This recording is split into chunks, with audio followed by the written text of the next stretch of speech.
तो क्या सप्लीमेंट्स ज़रूरी हैं? नो, सप्लीमेंट्स ज़रूरी हैं आज के टाइम में, मैं ये नहीं बोलूँगी कि नहीं है, बट स्पेसिफिक सप्लीमेंट रिक्वायर्ड है. We are not suppose to go with the random supplementation कि मल्टीविटामिन ले लो.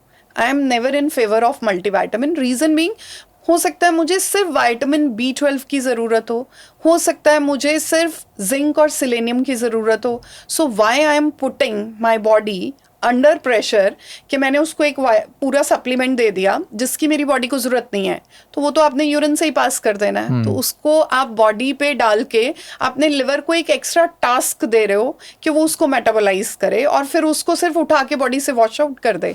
Then what is the benefit of having that supplement? So go for the specific as per the disease or as per your body requirement. सो फिर हमें ये कैसे पता चलेगा कि कौन सा सप्लीमेंट किसके लिए है?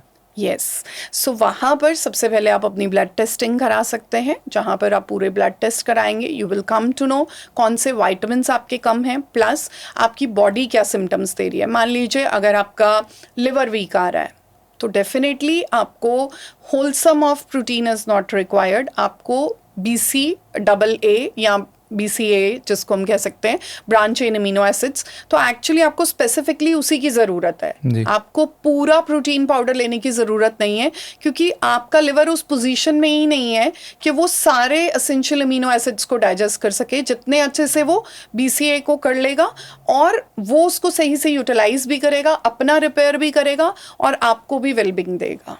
अब जैसे मैं लीन हूँ, ठीक है, मैं जिम गया, मुझे बोला किसी ने कि भी प्रोटीन ले लो, ये वाला ले लो, बिल्कुल ठीक है, तो मुझे ले लेना चाहिए? नहीं, पहले आपको अपनी बॉडी को प्रॉपर टेस्टिंग के अंडर लेके जाना चाहिए. आपके किडनी की रिपोर्ट्स कैसी आती हैं, क्योंकि कई लोगों की किडनी सेंसिटिव होती है. So you need to go for the testing first. Testing के according then you need to start with the supplementation. आपको प्रोटीन रिक्वायर्ड है, नो डाउट, क्योंकि आपको मसल बिल्डअप करना है, बट उसमें आप थोड़ा स्पेसिफिकेशन में अगर जाएंगे तो आपको पता चलेगा कि अगर किडनी ओके है तो आपके लिए क्रेटिनाइन भी एक अच्छा सप्लीमेंट है जिसको लेके आप मसल बिल्डअप कर सकते हो.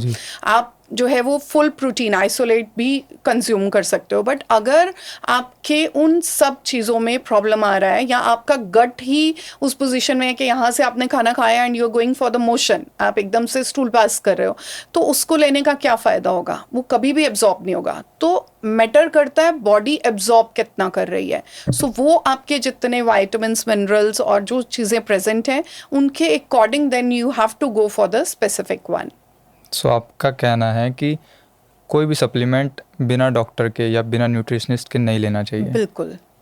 You have to go for the testing first and then उसके बाद आप आइडेंटिफाई करिए कि आपके लिए क्या ज़रूरी है और उसी स्पेसिफिक में अगर आप जाएंगे you can see much more better results than कि आपको अगर मैं 10 सप्लीमेंट लिख दूं और पता चले कि उसके बाद तो वो सिर्फ आप या तो आपको लूज मोशन हो गए, राइट, तो उसका क्या बेनिफिट होएगा? कोई बेनिफिट नहीं है.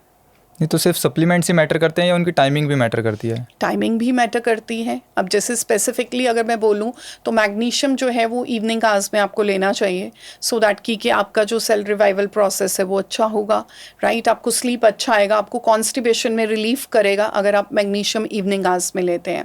और अगर आप फिजिकल एक्टिविटी कर रहे हैं या कुछ भी एक्टिविटी कर रहे हैं उसके बाद आप BCAA अगर आप लेते हैं तो आपकी मसल रिकवरी बेटर हो जाएगी. कंपैरेटिवली जो क्रैम्प्स आ रहे हैं वो जल्दी से आपके हील अप होंगे, राइट. उसके बाद विटामिन E है, बेड टाइम लेना चाहिए क्योंकि नाइट टाइम में जो हमारा बॉडी है वो एक रिपेयर सिस्टम में जाता है, ठीक है, जहाँ सेल रिवाइव करते हैं.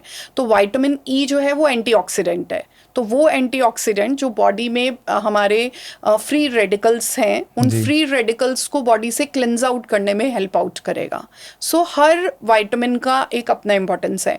अगर मान लीजिए आप कोई भी विटामिन ले रहे हैं, जैसे विटामिन B आप ले रहे हैं इवनिंग आवर्स में ले रहे हैं या आयरन आप लेट इवनिंग आवर्स में ले रहे हैं तो वो सेटल होकर इनफैक्ट कैल्शियम भी अगर आप इवनिंग आवर्स में ले रहे हो तो ये सब चीज़ें लेटर ऑन जाके आपके किडनी स्टोन वगैरह फॉर्मेशन कर सकती हैं क्योंकि उतना हैवी विटामिन उस टाइम पे बॉडी एब्जॉर्ब नहीं करेगी, उसको टाइम ड्यूरेशन चाहिए. स्पेसिफिकली आयरन और कैल्शियम की अगर मैं बात करूँ तो अगर हमें सिर्फ सप्लीमेंट्स ही लेने हैं तो क्या हम उसको सिर्फ अपनी डाइट से नहीं कवर अप कर सकते?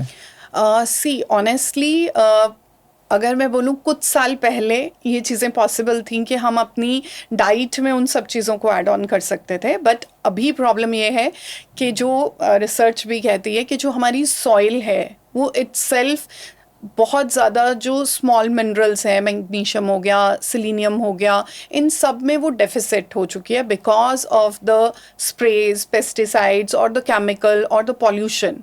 तो दैट्स वाई आज के टाइम में हमें एक स्पेसिफिक टाइप ऑफ सप्लीमेंट तो लेना ही श्योरली पड़ेगा। रिक्वायर्ड है, बट वो आपको आइडेंटिफाई करना पड़ेगा कि एक्चुअली आपके लिए वो कौन सा सप्लीमेंट है जो आप ही के लिए है।